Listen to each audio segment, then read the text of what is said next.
Desde los estudiantes en general. ¿Cómo está la UCB? Estuve por allá hace algunos días, temas que no vienen al caso, pero bueno, algunos trabajos por allí, los estudiantes un poco más activos. ¿Cómo lo evalúan ustedes? Bueno, realmente la Universidad Central de Venezuela en los últimos meses ha dado una reactivación de la presencialidad, algo que habíamos defendido, algo que habíamos de alguna otra manera peleado bastante, y hemos tenido pues ese agrado o ese avance de volver a la presencialidad. Le da vida, ¿no?, a la universidad. Claro, totalmente. Ahora, eso no significa que ahorita tenemos una actividad como la que teníamos antes de la pandemia. Ahorita tenemos, creo que todas las casas de estudios están teniendo de alguna otra manera la semipresencialidad, donde hay un porcentaje de actividades presenciales importante que se está realizando en las universidades, pero todavía hay un porcentaje pues pequeño de actividades virtuales que se van a mantener muy posiblemente con el transcurrir del tiempo. Ahora, el que hayamos vuelto a la presencialidad hace que otra vez se vean las carencias del sistema educativo venezolano. Nos hace ver el tema del transporte, que de 25 rutas urbanas y extraurbanas nada más se han reactivado 3, que es la ruta de Catia, la ruta de Caricao y la ruta de La Rinconada, que se han reactivado en los últimos 3 meses aproximadamente. ¿Por qué no hay más rutas en la Universidad Central de Venezuela? Porque hay un problema de cauchos, batería, aceite y gasoil, que a pesar de que la Comisión del Ejecutivo Nacional hace pocos meses, hace menos de 2 meses, empezó a intervenir en la Dirección de Transporte, todavía pues falta materiales para reactivar más rutas como lo deseáramos, y las rutas que están reactivadas han sido por donaciones, han sido por un esfuerzo muy grande que ha realizado la Dirección de Transporte también. Tenemos el tema del comedor. El comedor nada más ha abierto pues en lo que va de año 12 días, gracias también a donaciones. Los insumos proteicos por parte del Ejecutivo Nacional no llegan constantemente y solo abre para 500 comidas diarias, lo que es insuficiente. Y tenemos el tema de la beca. Actualmente una beca, por la inflación que hemos tenido en los últimos días, pues supera un poquito más de los $2. Siempre le preguntamos a la ministra Tibisay Lucena, ¿qué hace con $2 un estudiante universitario? Ella misma, ¿qué hace con $2? No puede hacer absolutamente nada. Con $2 lo que hemos pagado es un pasaje, o una empanada, o un cachito, o una panadería. Entonces, para un estudiante que tiene que pagar una residencia, si viene del interior, para un estudiante que tiene que pagar elementos académicos como papelería, fotocopia, alimentos, es decir, no, la beca hoy por hoy es inexistente y no cubre lo que debería cubrir para el desenvolvimiento académico de un estudiante, porque ni siquiera llega a los $3, y es un golpe muy duro que ha tenido que vivir el estudiante universitario con respecto a la beca. ¿Qué tienen previsto para el próximo año con este panorama?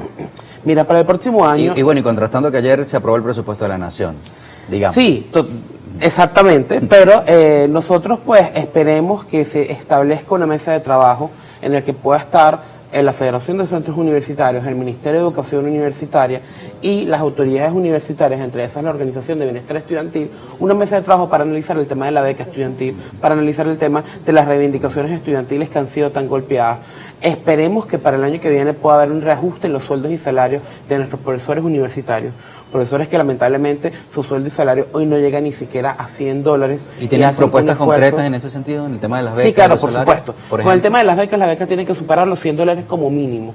Con el tema de los sueldos y salarios de los profesores universitarios, la Asociación de Profesores de la Universidad Central de Venezuela tiene propuestas de tablas salariales. Es más, ellos el día de ayer en la Puerta Tamanaco, la Puerta de Plaza Venezuela de la universidad, en conjunto de los sindicatos y los gremios del área administrativa y obreros, hicieron una rueda de prensa donde establecieron una propuesta donde dijeron que el sueldo mínimo tiene que estar mínimo en $350. Es decir, propuestas hay. Lo que no hay actualmente es una mesa de trabajo. Por lo menos nosotros los estudiantes no tenemos una mesa de trabajo con el Ejecutivo Nacional para poder establecer o para poder restablecer las reivindicaciones estudiantiles como lo estaban hace años, que es con unas rutas de transporte adecuadas, donde la universidad sea prioridad para el insumo de gasoil, de baterías, de caucho y de aceite, donde tengamos un insumo proteico todas las semanas de proteínas y de carbohidratos para el comedor, donde tengamos una beca digna de más de $100. Una mesa de trabajo no lo hay. ¿Que lo queremos? Sí, es una de las cosas que vamos a solicitar comenzando el primer trimestre del año, que se establezca una mesa de trabajo,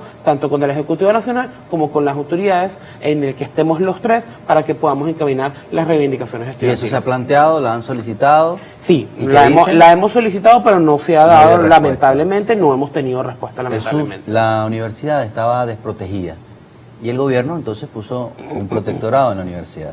¿Cómo le fue en ese año? Porque generó mucha controversia, y estoy siendo un poco sarcástico en este punto, para comprender, la controversia se generó, bueno, hay una participación del gobierno central, hay un protectorado, hay una intervención y bueno, se cuestionó el tema de la autonomía universitaria, qué sé yo, lo que ya conocimos. ¿Cómo le fue al cierre del 2022? Bueno, yo sí. vi, para ser honesto y en honor a la verdad, varios trabajadores están limpiando, están pintando, están moviendo escombros, están Si haciendo... nosotros nos vamos a nuestra Constitución, que dentro de la Constitución todo, fuera de ella nada, no existen los protectorados.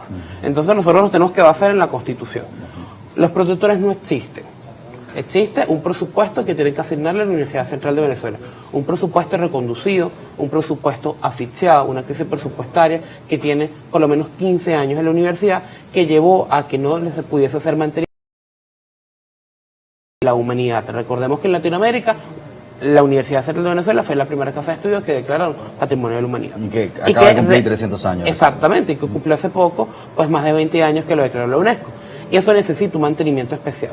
Pues el Ejecutivo Nacional creó una comisión para arreglar la universidad, que tiene aproximadamente año y medio, poco más de año y medio, la comisión, y que ha arreglado varios espacios de la universidad.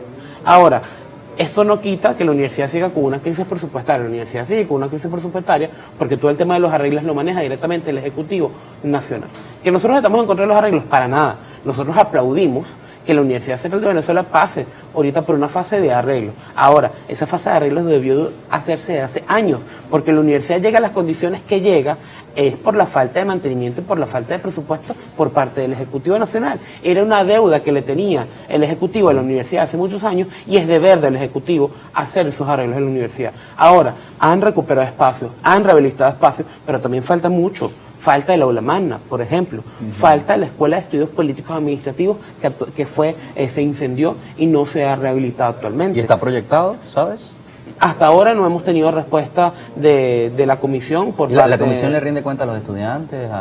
Mira, no, la comisión no nos ha rendido cuentas a nosotros. Hemos tenido de alguna otra manera encuentros informales con algunos ingenieros de la comisión presidencial, pero no ha habido un encuentro formal con las cabezas de la comisión presidencial. Lo que hemos tenido son encuentros informales con algunos ingenieros, con algunos miembros de la subcomisión de infraestructura, pero como te digo, falta muchas cosas. El aula magna falta la Escuela de Estudios Políticos Administrativos, falta el techo que colapsó hace casi 2 años. Hay que unos andamios sosteniendo el techo. Claro, por supuesto, porque tiene una falla estructural del techo y falta rehabilitarlo. Faltan espacios, hay muchas facultades que le han rehabilitado, pero se han dañado algunos espacios. Es decir, falta muchísimo trabajo en la universidad porque fueron muchos años sin mantenimiento. Vamos a hacer una mañana, presidente de la Federación de Centros Universitarios de la Universidad Central de Venezuela. Le preguntaba antes de la pausa si el protectorado de alguna manera rinde cuentas o tiene transparencia en los procesos que ejecutan dentro de la Universidad Central de Venezuela. Me dice que no. Ahora los estudiantes están rindiendo cuentas.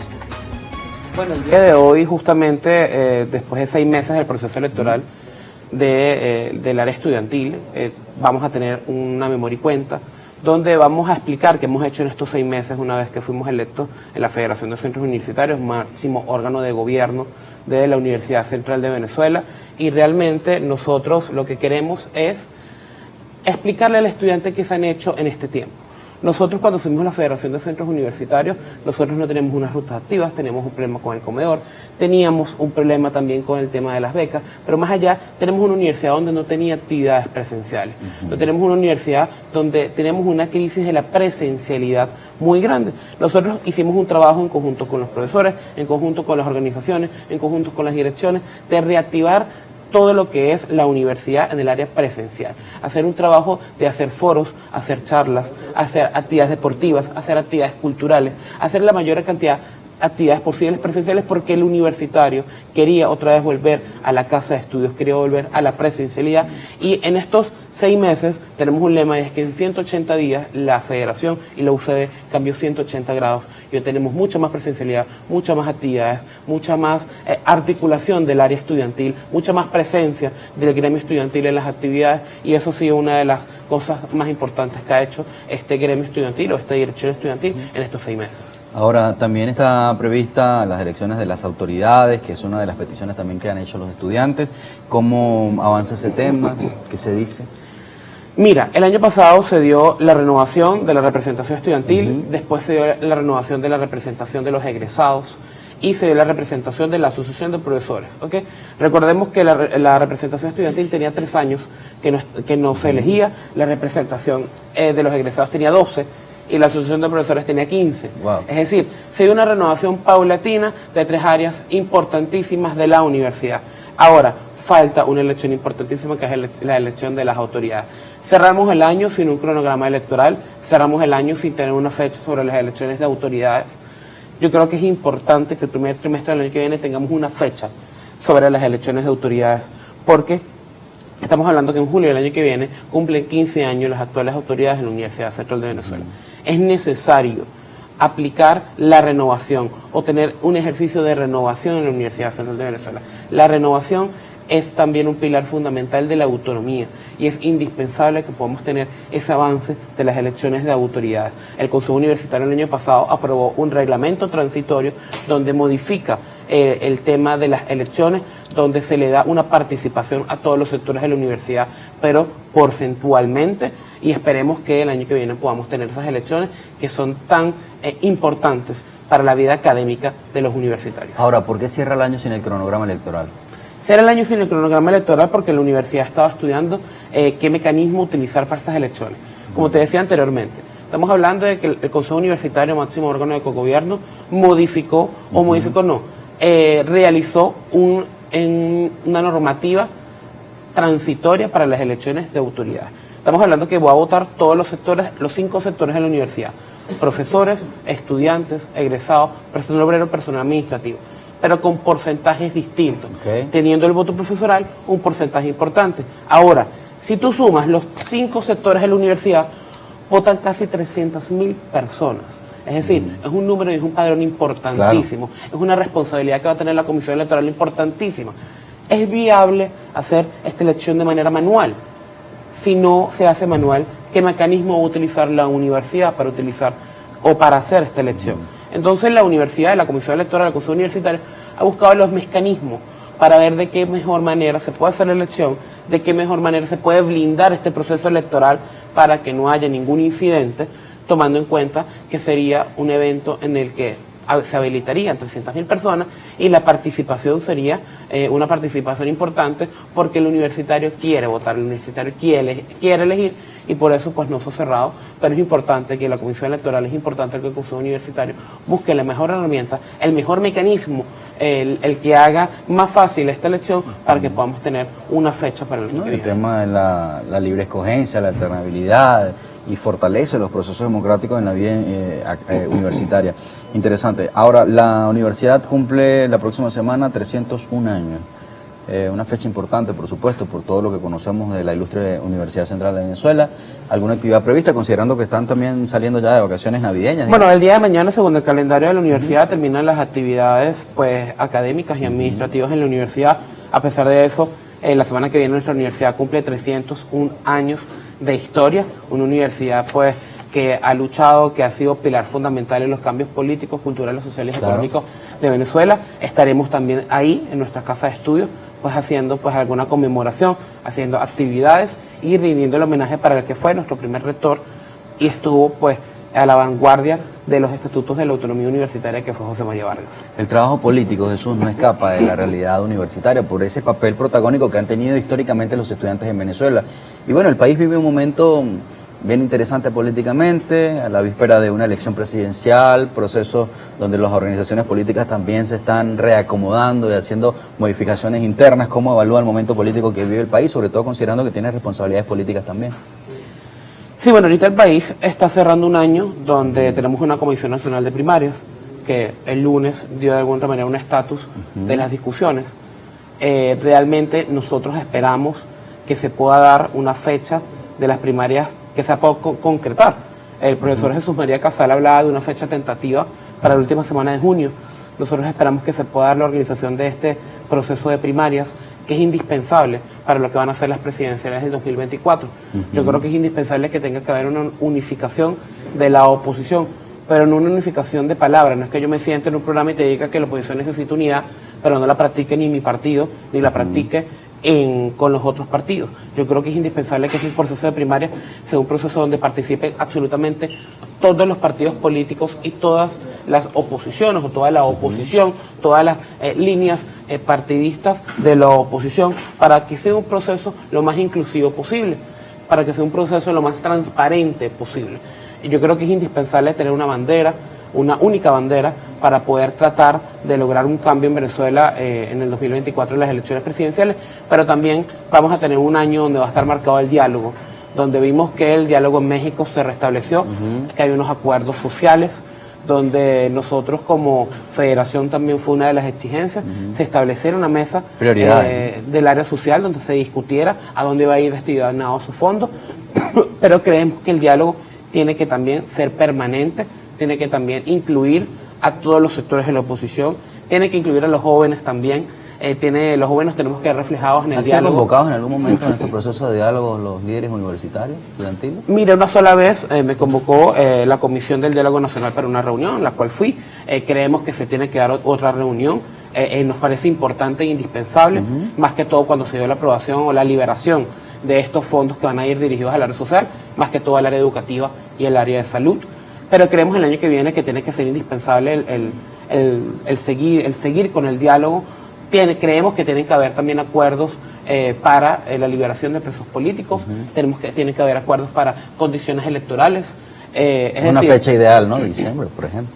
Sí, no solo una fecha, sino unas condiciones electorales, donde pueda votar pues nuestros venezolanos del extranjero, donde se pueda abrir puntos de registro para que se puedan inscribir nuestros jóvenes, tomando en cuenta que tenemos más de 3 millones de jóvenes que no están inscritos en el registro electoral, ¿ok? Wow. Y el Poder Electoral tiene que hacer un operativo para que se puedan inscribir. Es decir, para garantizar ese derecho. No, las condiciones electorales no es solo una fecha, son diferentes elementos que tiene que dar el Poder Electoral y que esos acuerdos se pueden conseguir a través de un diálogo. Es decir, el 2023 no solo va a estar marcado por un proceso de primaria que, como te digo, tiene que ser inclusivo.